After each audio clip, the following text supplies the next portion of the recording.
This conversation with the REcostseg guy was June of 2022. Yep. Less than 2 years ago. In less than 2 years, on the back of 0 paid ads, REcostseg.com has 35 employees. It's done 2,000 plus cost segs, and it's doing almost $400,000 a month of revenue. So it's a great business. What made you go into all the other businesses? One thing changed my life. Marshall Haas, who owns Support Shepherd, reached out to me in April of 2021. Okay.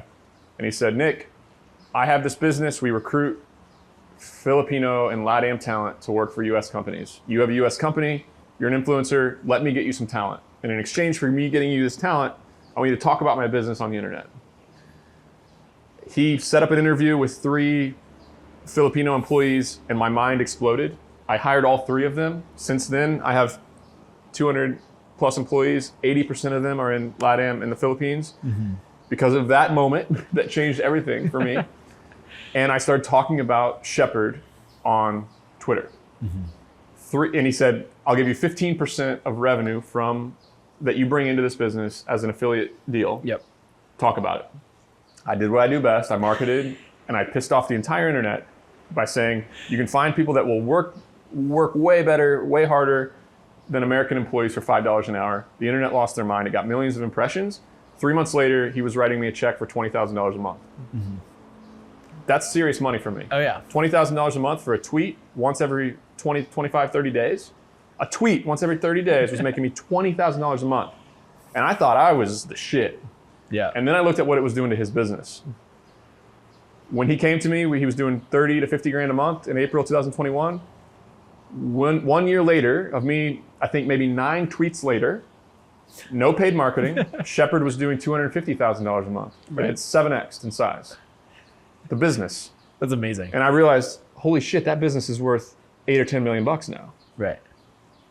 I'm on the wrong side of this deal. Yeah, you didn't have equity. One of our rules on this podcast is that if you want to build real wealth, you have to have equity more than just an affiliate deal. So I went to Marshall in April of 2022.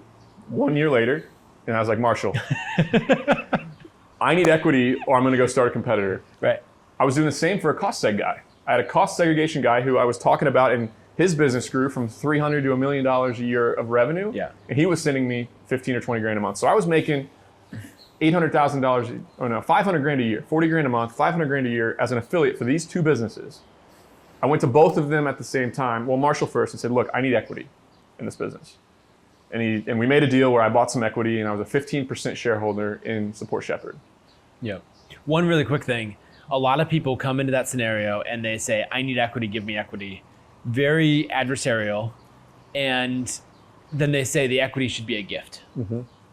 And I think what's smart, you came in very realistic.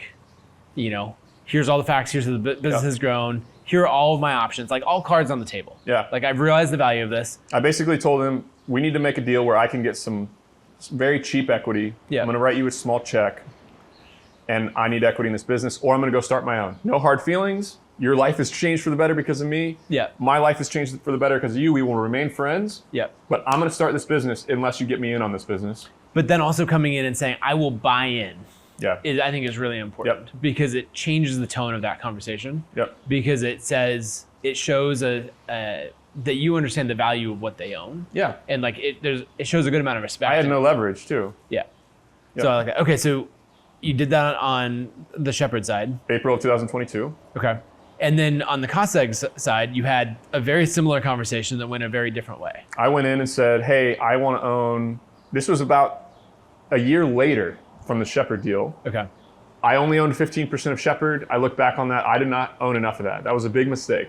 It's just a great business. Obviously, it's not a mistake because Marshall has helped my life in so many ways. Yeah. But me only owning 15% of Shepherd was a big mistake.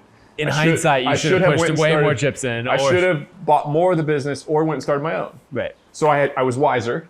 Yep. And I went to the REcostseg guy and said, I want to own 30% of your company and I don't want to pay you. I need equity and you're going to give it to me. Because I knew how powerful it was and I knew what I was going to do. Or I said, I'm going to go start my own company. No hard feelings. Your life's better because of me. My life's better because of you. This has been an amazing partnership. Your business is accelerated. I'm willing to walk away, but you need to give me equity in this business. And he called my bluff and said no. 3 days later, I had an operating agreement signed with Mitchell Baldridge to launch a REcostseg firm because he was a REcostseg specialist that I was able to launch with. It's that kind of a sad deal because the guy came back to me a couple days later. He's like, Nick, we need to keep talking. And I was like, no, you told me no. And I made it very clear that I was going to go start a company, and it's in the works. It's done. And I'm actually very lucky because I own 45% of REcostseg, and it's a $10 million business now. Mm-hmm. Do you think that had you come in offering to buy equity, it would have gone differently? Let me be clear. I didn't pay very much for Shepherds, so I don't think that it was almost a gift. You don't think that? No, okay. No. I realized the leverage. Marshall realized that it was a fair deal. Yep. We made that deal. The REcostseg guy made a big mistake. Right. Looking back, I think, and here I am today with a better deal. And let me put this in perspective. It's February. We're recording this in March of 2024. This conversation with the REcostseg guy was June of 2022. Yep. Less than 2 years ago. Yeah. In less than 2 years, on the back of 0 paid ads, REcostseg.com has 35 employees. It's done 2,000 plus REcostsegs, and it's doing almost $400,000 a month of revenue. Yeah. With incredible margins. So it's a great business, but it's a very hard business. It's a very specialized business. Not everybody can start one. It's very high touch. You got to have a very good CPA as a partner. So I made some very good decisions about bringing people together. Now, the audience is amazing for customers, but the reoccurring theme here is that I'm getting in the room with spectacular skilled people. The operators. The people who know how to build businesses. And fast forward to where we are today of buying a big company to pull into my portfolio. Before the deal is even done, I have a CEO picked out to run the company that I found on Twitter. I have a CRO, a chief revenue officer that I found on Twitter. And we're building a sales team, and 3 of those candidates have come from Twitter. So I have everything. I'm playing business on easy mode. I'm not going after affiliates. I'm building enterprise value. I'm building massive cash flow. February of 2024 was my first $500,000 month of personal cash flow to me. $500,000 in 1 month. Big news, guys. I created a free PDF that details my method on how I analyze a self-storage facility and figure out what it's worth. Give me a pen, the back of a napkin, and a couple metrics, and I can figure out about what the property is going to be worth to me. If you want to download this PDF, click in the show notes, the first link, and you can give me your email address, and you get a email right away with 4-page PDF that outlines exactly how I think about underwriting or giving my initial analysis on a self-storage facility. Again, click the link in the show notes, and you're going to get that document for free. This episode of The Nick Huber Show is brought to you by REcostseg. If you want to maximize your bonus depreciation and minimize your tax liability, make sure to do a cost segregation study on real estate you've recently acquired. REcostseg offers the lowest priced, fully engineered studies in the business, and you get a virtual site visit with a quick turnaround. They did 30 plus REcostseg studies for me over the past year, including a short-term rental, along with my self-storage facilities. And I'm also an investor in the business, along with my good friend and CPA, Mitchell Baldridge, who you all know. To learn more about how bonus depreciation works, listen to episode 75 of The Nick Huber Show, or visit REcostseg.com to go ahead and get a free proposal that outlines the cost of the study and your potential savings. Thanks again, REcostseg.com.